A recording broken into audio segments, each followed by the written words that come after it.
So shout out sa ano natin. Dito, D1 sila ngayon sa Gmaw. Okay. Yung siap. Ilan ang ang apirahin niyo, setting, parang mahina. Okay, sa tulad niya. City. Pero ang speed mo is sige lang, practice. D1 pa naman kayo ngayon. Sa'yo, Roger. Mainit, ha? Okay, so, yan, may maraming spatter. Kailangan iwasan yung spatter. So, yan, timpla ng mo. Oo, mga kan.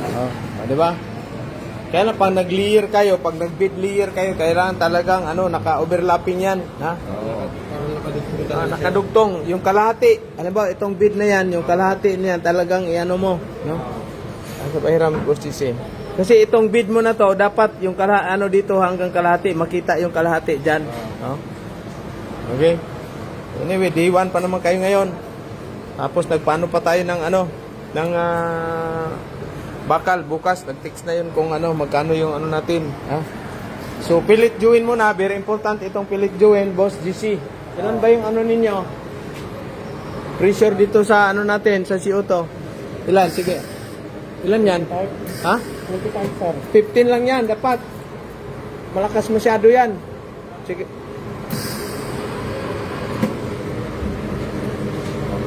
Sige. Sige pa.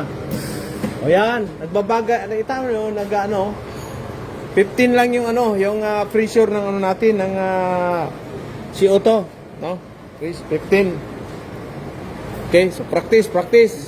Pero may kayo, may hangin dapat kasi ang diyan, ang purpose ni bakit may purpose ito? Anong purpose ng gas? Kasi shielding ito, isi-shield niya. Yung wire mo na mahaba na. Wag mo putulin 'yan.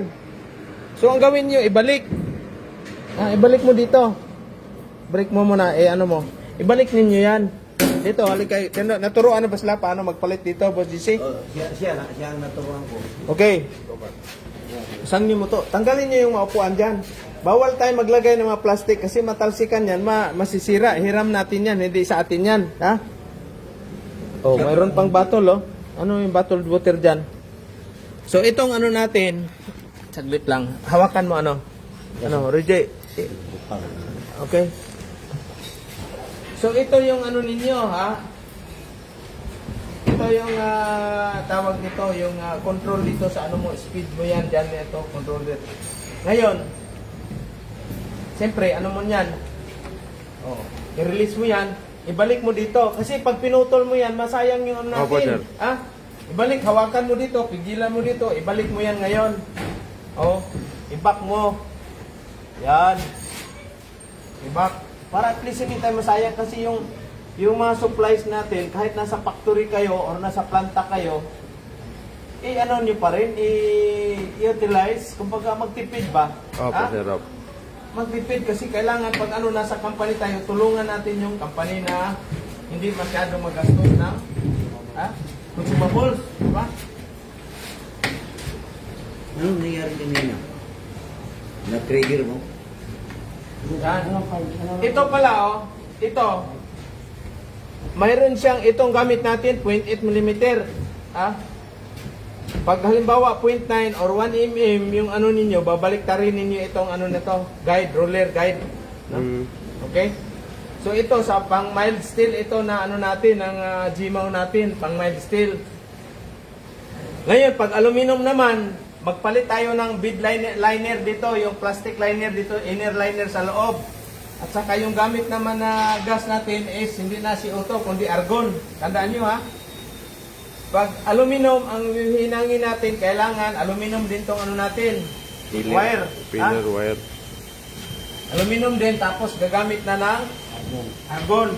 Okay? So yan ang dyan. Pag nagpalit kayo, natin yan, babaklasin yan, ito, i-disconnect mo dito, ipasok mo muna yung dyan. Wire. Kailangan i-split yung natin, yung itong ninyo, hindi, ganyan, nakapulupot, yan, Magbibin man yan, tapos kailangan malinis, itong ninyo, yan, napupuno na, Boss GC, magkaroon siya ng yan, masisira, magaya doon sa ipkaw na, kailangan malinis palagi. Yung dapat, iniwan kasi nila yung yung yung sausaw dito. Oo, pero kahit wala Sige. dyan, linisin. Hindi, Ha? linisan namin. Oh. Linisan muli. Hindi yan. Mag-ano kayo ng matulis na ano, yung pang ano dyan. Kasi, ano dyan, hindi yan. Okay, shout out pala sa ating gusto mag-land base. Ha? Mag-land base. Ito si G-mount natin, GMAW. 0.8 mm yung ano ninyo. Yung wire ano nyo.